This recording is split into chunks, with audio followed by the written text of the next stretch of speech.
Hey Zion, hope you're doing good. And I'm going to make an instructional video here on how to use that flute you have from your graduation. And first of all, congratulations. Um, you're awesome, an awesome person. But anyway, yeah, it's the Native American flute that you have, and it's a 6-hole flute. And you'll have to forgive my cinematography here because I'm just using a selfie stick and my phone.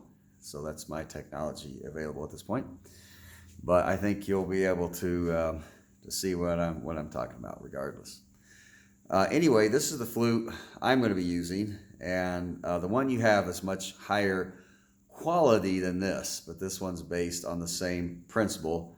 As you can see, it has 6 holes. All right, and I think this one's like an F or F sharp minor, whereas yours is an A minor. And I particularly chose A minor for you. I got it up at Cameron Trading Post on the Navajo Nation. And A minor is a very common key that Native Americans use to play. And its relative major is C. So you can easily play that flute in A minor or C major if someone, say, is playing the guitar along with you, which it sounds really good with. But those are 2 keys that are very commonly used in music, especially when a teacher is first teaching music. They teach usually in those 2 keys, especially if you're learning keyboard. Anyway, yeah, so on your flute, it's the 4th hole up that should be covered with a strap. And that makes it a 5-hole flute, obviously. And that's particularly crucial because it's making it what's called a pentatonic scale. You've probably heard of the major scale, which is do, re, mi, fa, sol, la, ti. It's a 7-note scale, which is the most common used in Western music. But when you take 2 notes out of that, it would be, let's see, do, re, mi. It would take out the fa, do, re, mi, fa, sol, la, and take out the ti.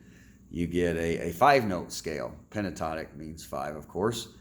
And the beauty of the pentatonic scale, or the power of the pentatonic scale in music, is that when you play it, all the notes blend. Guitarists use it all the time when they're soloing. So this is a very good starter instrument, actually, and very easy to get to know if you just have a few tips. If you don't have the tips, it can be very difficult, as you may have already experimented with. But a few tips will really make it so that I think you will enjoy it.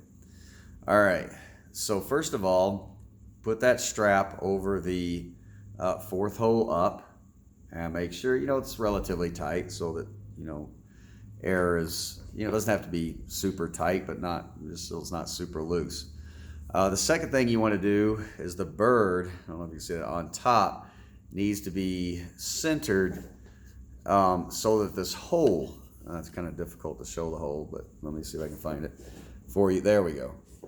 So that the front of the bird is just barely over that hole, not halfway over, not back far, but just barely over the hole, over the lip of the hole. And you want to make sure that the string is, snug, doesn't have to be overly tight, but you don't want it overly loose, so it's just, moving around. So that's going to produce a good sound. And you have a really good sounding flute. Typically in the world of Native American flutes, you want to spend at least $100 to get a decent sound. Particularly, actually, the one you have is about a $200 flute. So if you're advising ever people to get into the Native American flute, they should invest at least $100, preferably $150, to get a flute that's going to sound good and be playable, especially right off the bat. This flute, probably I wouldn't recommend right off the bat, but it's the only one I have access to right now. But I'll be able to make it sound because I'm a little more experienced. But anyway, I don't have a strap right now, leather strap, so I'm just gonna put my finger over that fourth hole and play it as a 5-note flute. And so one of the things you want to make sure too when you're covering the hole, just make sure it's all covered. If you don't get it all covered, it will sound, you'll hear the difference. You can play with that as you're playing. Just move your finger back and forth and you can see the difference that it makes between being completely covered and uncovered. You can actually make bending of notes with that, which might be pretty cool, but just know the difference. Anyway, so the first thing you want to do is just put your finger and put the left hand down on the bottom 3, pinky sort of supporting thumb, and the right hand on the top 2. You have a leather strap. I'm going to, of course, or just rest your finger there too on top of the leather strap, and this pinky's just sort of to the side. But get your position like that, and then put the flute up to your mouth and make a sound. But what you want to do is once you get your hand positions like that, lift these 3 fingers up. And you could even lift these fingers up too. The easiest notes to start with in playing are the high notes.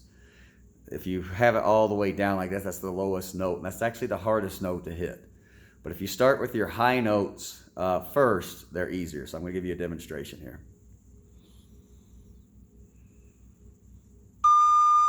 See, that's a very easy note to hit with all fingers off the holes, besides the 4th hole, of course.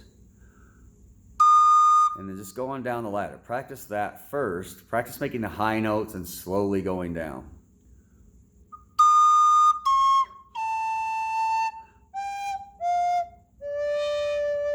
Now that lowest note is the hardest to hit because it wants to go high. You have to have just the right amount of breath in there, but you'll find it to make that low note. But it's a beautiful sort of haunting sound, especially on your flute, since yours is of a lower octave than mine here. And it's very beautiful to make, but it's the most difficult one. But if you practice those highest ones first, it's going to make it much easier to hit that lower one because you'll realize more of the breath needed. So I'll give you a demonstration though of what happens if you don't hit the low note quite right. It'll go high. It'll go up an octave is what will happen. But you can actually use that when you play to give some variation of sound. Just know the difference and know how to do both. Cover that hole.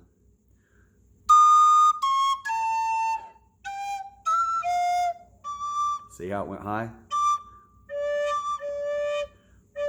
So just the right amount of breath, gently, will give that low note. But if you put a lot more pressure, it's going to go higher. Watch this.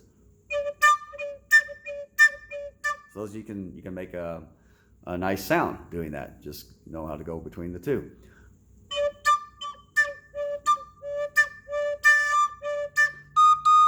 Whoops.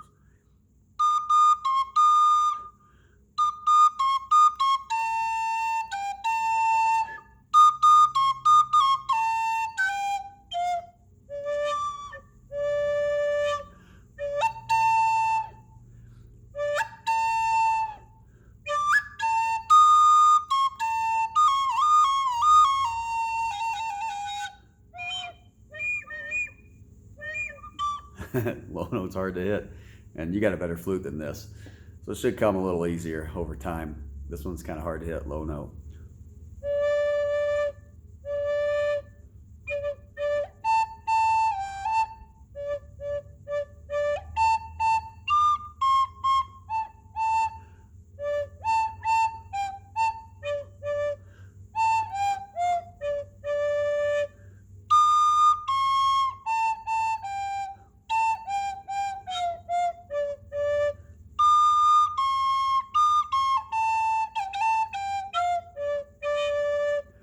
Then you can do like little mouth tricks that create different sounds like this.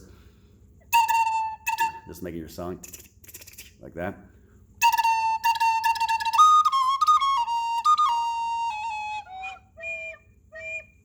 Here's that low note again. If you get that UV in the back of your throat going, I don't know if I can do it today, but if you play around with that and make that wiggle, like you do in talking Spanish, that's a fun sound too. Let's see if I can do it this morning.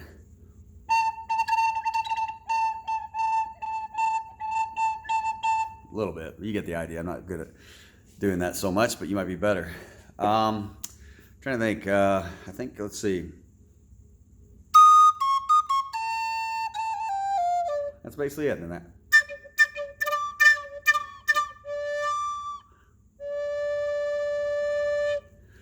All right, that's it. I think if you just play around with it now that you have those tips, maybe do it 5 minutes a day, 10 minutes if you feel up for it, and just give it some time. As with anything, if you just do a little bit each day, especially in the world of music, it just builds. And I think you'll have fun with it. It could be a meditation time for you, and keep it fun. Sometimes people can be too hard on themselves with music and think they need to get it down right away.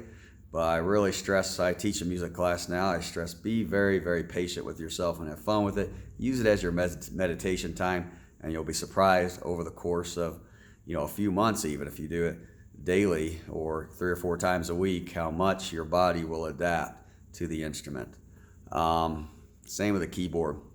You want another tip? I'm going to probably make some music videos too on tips, but get you an economical keyboard. I could send you some links, but yeah, I'll make another video for that. How to play by ear, basically. And a keyboard is a great way to start. So I'll make another video. Okay, have a good one, Zion. Bye.